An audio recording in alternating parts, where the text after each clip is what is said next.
بسم اللہ الرحمن الرحیم۔ السلام علیکم معزز خواتین و حضرات، ایک گاؤں میں ایک صاحب کی اپنی بیوی کے ساتھ کچھ آن بن ہو گئی۔ ابھی جھگڑا ختم نہیں ہوا تھا کہ اسی اسنا میں ان کا مہمان آ گیا۔ خاوند نے اسے بیٹھک میں بٹھا دیا اور بیوی سے کہا کہ فلاں رشتہ دار مہمان آیا ہے، اس کے لیے کھانا بناؤ۔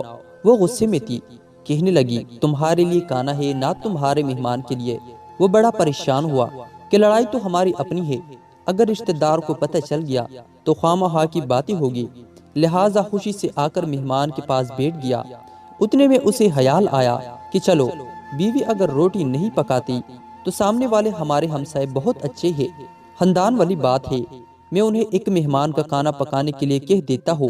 چنانچہ وہ ان کے پاس گیا اور کہنے لگا کہ میری بیوی کی طبیعت خراب ہے، لہٰذا آپ ہمارے مہمان کے لیے کھانا بنا دیجئے۔ انہوں نے کہا بہت اچھا، جتنے آدمیوں کو کہے کھانا بنا دیتی ہے۔ وہ مطمئن ہو کر مہمان کے پاس آ کر بیٹھ گیا کہ مہمان کو کم از کم کھانا تو مل جائے گا، جس سے عزت بھی بچ جائے گی۔ تھوڑی دیر کے بعد مہمان نے کہا ذرا ٹھنڈا پانی تو لا دیجئے۔ وہ اٹھا کے گڑے کا ٹھنڈا پانی لاتا ہوں، اندر گیا تو دیکھا کہ بیوی صاحبہ تو زور کا تو رو رہی ہے۔ وہ بڑا حیران ہوا کہ شیرنی اور اس کے آنسو، کہنے لگا کیا بات ہے؟ اس نے پہلے سے بھی زیادہ رونا شروع کر دیا، کہنے لگی بس مجھے معاف کر دے۔ وہ بھی سمجھ گیا کہ کوئی وجہ ضرور بنی ہے۔ اس کے خاوند نے کہا کہ بتاؤ آخر تمہارے رونے کی وجہ کیا ہے، تم ایسے کیوں رو رہی ہو؟ بیوی نے کہا کہ پہلے مجھے معاف کر دے، پھر میں آپ کو بات سناؤں گی۔ پھر اس نے کہہ دیا کہ جو لڑائی جھگڑا ہوا ہے میں نے وہ دل سے نکال دیا ہے اور تمہیں معاف کر دیا ہے۔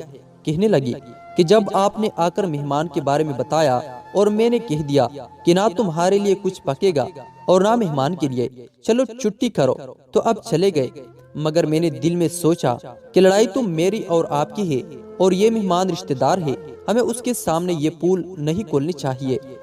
چنانچہ میں اٹھی کہ کھانا بناتی ہوں۔ جب میں باورچی خانے میں گئی تو میں نے دیکھا کہ جس بوری میں ہمارا اٹا پڑا ہوتا ہے، ایک سفید ریش آدمی اس بوری میں سے اٹا نکال رہا ہے۔ میں یہ منظر دیکھ کر سہم گئی۔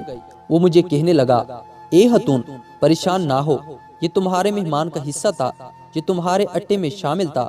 اب چونکہ یہ ہمسائے کے گھر میں پکنا ہے، اسی لیے وہی اٹا لینے کے لیے آیا ہو۔ اس واقعے سے ثابت ہوتا ہے کہ مہمان بعد میں آتا ہے، جبکہ اللہ تعالیٰ اس کا رزق پہلے بیچ دیتے ہیں۔